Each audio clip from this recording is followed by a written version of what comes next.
Bom dia, boa tarde, boa noite, pessoal. Tudo tranquilo? Bom, tivemos ontem a nomeação do novo ministro da Educação do governo Jair Bolsonaro, Carlos Decotelli. Apesar do currículo impecável e repreensível dele, muita gente ficou preocupada com essa nomeação, né? Inclusive eu mesmo, pelo menos na hora que eu vi o nome dele. Depois, dei uma pesquisada, analisei o contexto e compreendi a escolha do presidente da República, tá, gente? E é sobre isso que a gente vai falar no vídeo de hoje. Acho que a gente não tem motivo para se preocupar em relação ao legado do Weintraub. Carlos Decotelli é o nome da fera. E, pessoal, eu tenho que confessar uma coisa aqui para vocês, tá? Antes da gente se aprofundar no assunto. Assim que eu vi o nome dele, a primeira coisa que eu fiz foi pesquisar a respeito do cara na internet. E a primeiríssima coisa que apareceu para mim foi aquela declaração dele, dizendo que não estava lá para travar guerra ideológica, que era um ministro técnico, e meu chão imediatamente desapareceu, né? Para mim, o legado do Weintraub ia ser jogado no lixo. Ia gravar um vídeo, não reclamando do Bolsonaro, porque obviamente foi uma mudança forçada, mas um desabafo, né? Porque, pô, será possível que a gente vai passar por tudo isso de novo? Mas é resolver parar, pensar, analisar o contexto em que essa nomeação se insere para poder fazer um vídeo um pouco mais responsável, né, e menos impulsivo. E aqui estou, apresentando minha opinião, minha leitura dessa situação, que é de esperança, tá, gente? O pessoal ficou desesperado, mas eu acho que dá pra gente ter esperança, sim, se a gente entender o que está acontecendo. Para começar, a reclamação de muitas pessoas é em relação ao positivismo, né, que é o que impera, né, a ideologia que impera dentro das Forças Armadas. Tenho certeza que muitos de vocês já ouviram essa palavra, mas não sabem o que ela significa. Então, tem uma rápida explicação aqui para vocês, uma explicação muito simplória, mas é o suficiente para que vocês compreendam o que eu vou falar depois, tá? Vejam aí. Positivismo é um sistema criado por Auguste Comte que se propõe a ordenar as ciências experimentais, considerando-as o modelo por excelência do conhecimento humano, em detrimento das especulações metafísicas ou teológicas.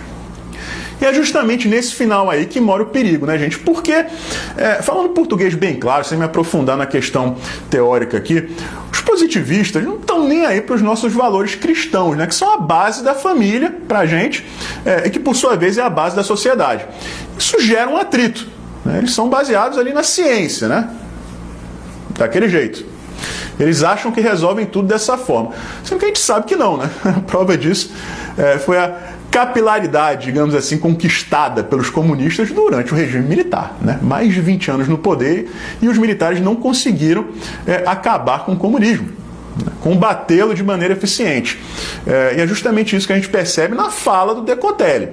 Agora, para vocês terem esperança, eu acredito que ele vai dar continuidade à parte técnica da administração do Weintraub, que, diga-se de passagem, foi excelente, subestimada. Tá? Conversem com professores e professoras da rede pública e, com certeza, se não houver um viés ideológico na opinião delas, essas pessoas vão dizer que, realmente, como gestor, o Weintraub era excelente.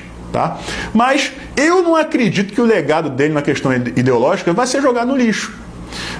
Devem existir membros remanescentes da gestão dele lá no Ministério da Educação. E essas pessoas vão dar continuidade a essa parte nas sombras, por trás das cortinas, sem chamar muita atenção.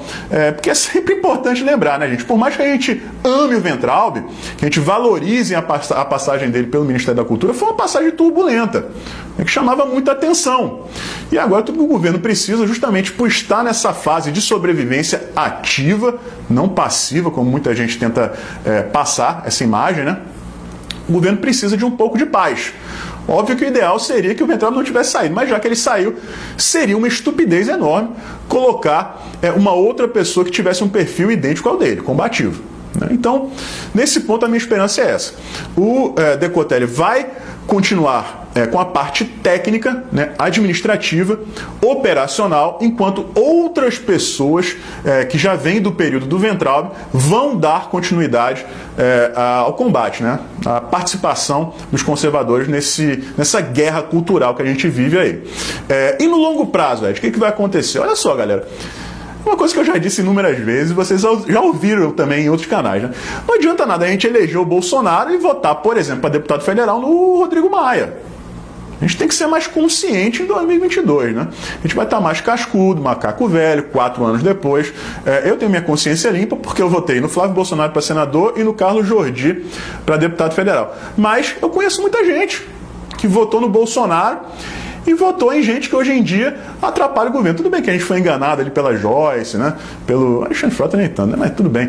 Kim Kataguiri, o pessoal do Novo, mas a gente vai estar cascudo em 2022, a gente não vai cometer o mesmo erro, porque a partir do momento que a gente tiver um legislativo alinhado com o executivo, e a gente tiver 2 ou 3 nomes dentro do STF, o Bolsonaro não vai ficar tão preso às Forças Armadas. Vai haver um equilíbrio entre conservadores e militares, né, que é justamente o que a gente precisa. Hoje em dia não, hoje em dia a gente vê um desequilíbrio enorme, né? Praticamente, você tira a Damares, o Ernesto Araújo, Felipe Martins e mais alguns outros nomes, Arthur Weintraub, não existem conservadores mais no governo, são todos militares. A gente precisa de um equilíbrio, mas para existir esse equilíbrio, a gente precisa perder o medo de que o Bolsonaro seja derrubado por alguma medida tirânica, inconstitucional. Dessa forma, a gente não dependeria tanto das Forças Armadas. E para que isso aconteça, a gente precisa de um legislativo de mais qualidade e de peças nossas dentro do STF. A gente pode mudar isso, fazer a nossa parte em 2022 em relação ao legislativo e torcer para que o Bolsonaro escolha bem os nomes para ocupar as cadeiras que a gente vai ter direito ali no STF, tá, gente?